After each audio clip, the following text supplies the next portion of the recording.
So I was doing some research. Yes, I'm always doing research. I like learning new things. And if you like learning new things, you're gonna love today's video because I did some reading. That's right, your old buddy John knows how to read. And it wasn't just the back of a cereal box. It was like a whole magazine article, most of it. I skipped some of the technical bits.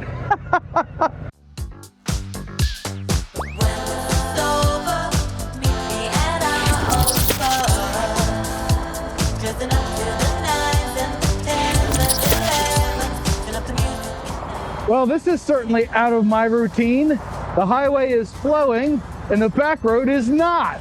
What the absolute heck is this nonsense? But I happen to know that 5 miles up the Beltway, it's blocked. Not blocked, it's backed up. Blocked would indicate several closed lanes. However, you and me, we're gonna avoid that. By the way, welcome back to Road Reality. Yes, your #1 spot for whatever the hell is going on in my head. And right now it's, can I get over, boss? I can. Potato, potato, potato, potato. I go potato, potato. But I wanted to share with you because I like sharing the new tidbits of information that I pick up, especially off the interwebs. Interesting fact, in the 90s, I was in high school and I did a psychology report on internet addiction, and my entire bibliography was a list of websites. I was telling that story the other day and it was hilarious, and it's still hilarious. Laugh. I just can't stop laughing at it. Oh my goodness. Yeah, this lane's good. All right, cool. Hey, fire engine. Who doesn't like fire trucks? So I'll bet that fire engine is loud. Let's turn that off for a second. Boop. Now you hear nothing but my voice. Oh yeah. Go, go, go, go, go. We want to get in front of the fire truck. Beat him to the scene of the accident. Whoa. Yep, saw all that crap happening in real time, boss. Real time. Ahead of time? I don't know. Anyway, back on topic. I challenged people to record something every day for 2 weeks so they'd get better at vlogging in my last video. And I also did some research about that. Hey, I didn't tighten you down today, huh? And I went off in a rabbit hole late at night and I found some articles that were very interesting. One of them was written about 12 or 15 years ago. And the gist is that people's behavior is predictable. So in this case, we'll go back to the beginning. Febreze in the 90s was a flop. And I'm going to give you the Reader's Digest version. Febreze was a flop. Everybody uses it now. And they were trying to target moms who were cleaning their house. And they were trying to replace a habit of cleaning or add to a habit of cleaning with the Febreze as another tool in the mom's arsenal to keep the house clean. And the misogyny is not mine, it's completely Procter & Gamble. But what they found was nobody was buying their shit. They didn't want that. They already had a clean house. So they did some more research and they talked to a bunch of people, and they basically found that their habit routine was being met. So it was a cue or trigger, an action, the cleaning, and the reward, a clean room. So they ended up adding the scent to Febreze, so now it not only killed odors, but it left a nice scent behind so that the user would get this sensory input. Hey, this room is clean, it smells like Febreze, now I'm done. And thus they added it to the routine of cleaning one's home. And later on, after it was $1 billion success, then they added the part about it destroying odors. That's the Febreze part of it. But this researcher that wrote this New York Times article also, and you know what? I'll leave it linked in the description below. It's a very fascinating article. But he found that there was a study where they took rats.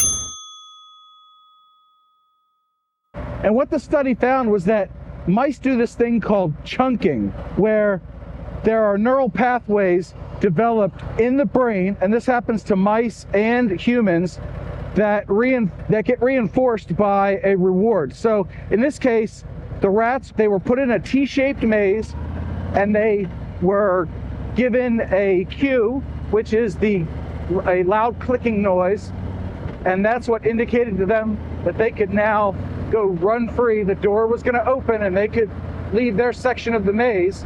And then the mice, the first few times, would sniff all along the walls and everything. And finally, they found the chocolate at the end of the maze, and their brain got the reward.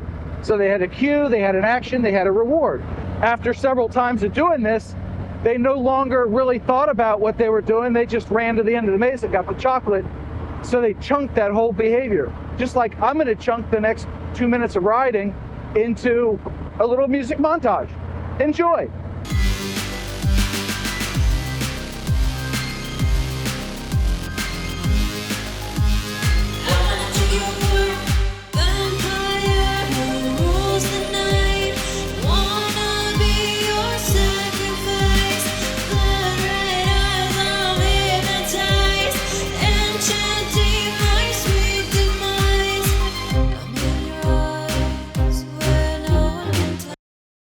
And I'm going to break my habit right there.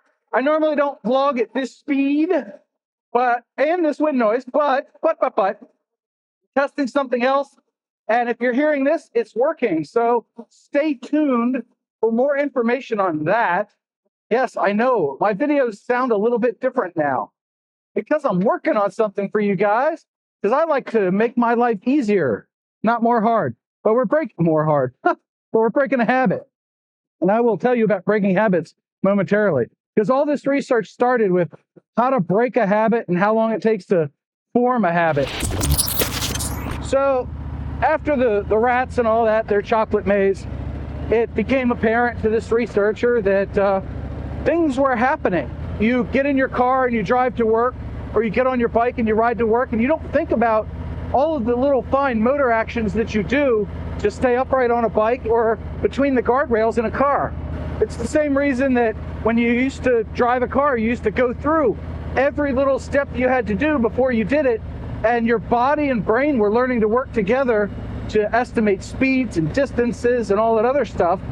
And now I get on the bike and almost immediately I have the camera's rolling and I know where to push the buttons and everything. I've got the muscle memory.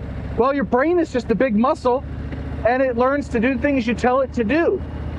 And it gets positive reinforcement. That's why we open up emails right away, because our Outlook is open or our phone dings at us. So you're feeding that mechanism that says, hey, I get a reward when I open an email, even though you know 99% of that stuff is just spam.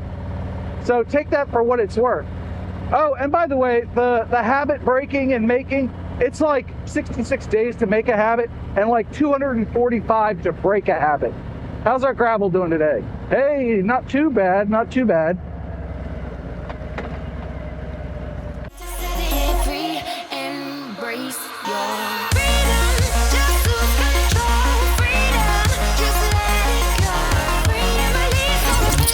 Ooh, it's windy out here.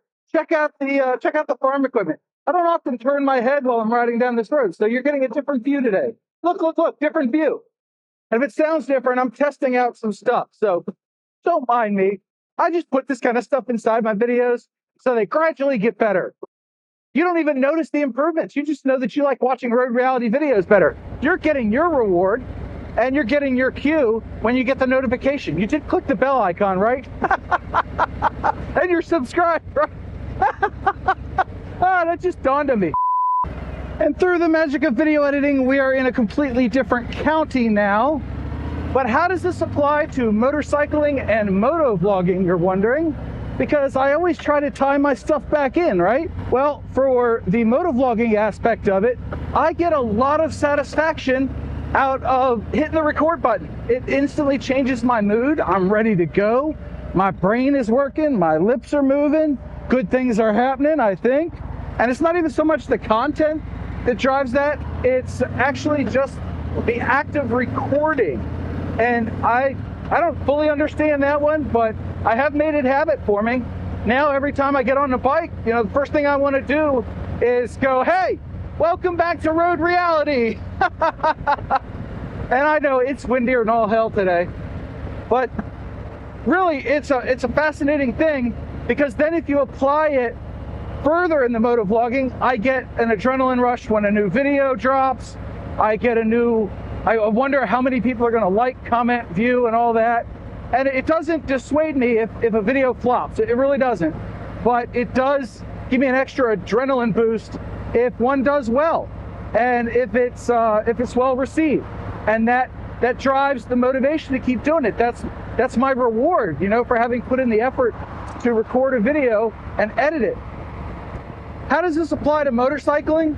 Well, we all know, those of us on twos, that getting out on the bike, even for a half an hour, is a mind-altering experience. It really is a mind-altering experience. You come back refreshed, and you feel better, you're in a better mood, and you're calmer, generally. It depends on how many bad cagers you got around you.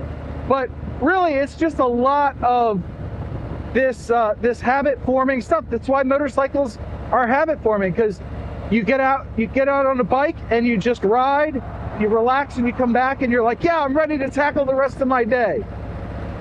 That's why I ride, and that's why I think a lot of other people ride. And now I figured out that there's a mental feedback loop that creates these neural pathways that create the memories and associate motorcycle riding with happiness. And that's why we like to ride so much. That's what I get out of that. So hopefully you got something out of this video. If you did, once again, boop the like button so other people can see it. You know what I'm saying? But anyway, it's time for me to go home. So, hey, nice bike. 2 up. Yep, 2 up. I've never had a passenger. Have you had a passenger? Comment below. Anyway, I'm going to leave the video there because I'm about to go play in traffic. So make a habit of watching the other road reality content on screen now, and I'll see you guys in the next video. I'm such a shill for myself. Hey, at least I haven't sold out yet. I'm still entertaining offers. Have a great day, folks. Bye.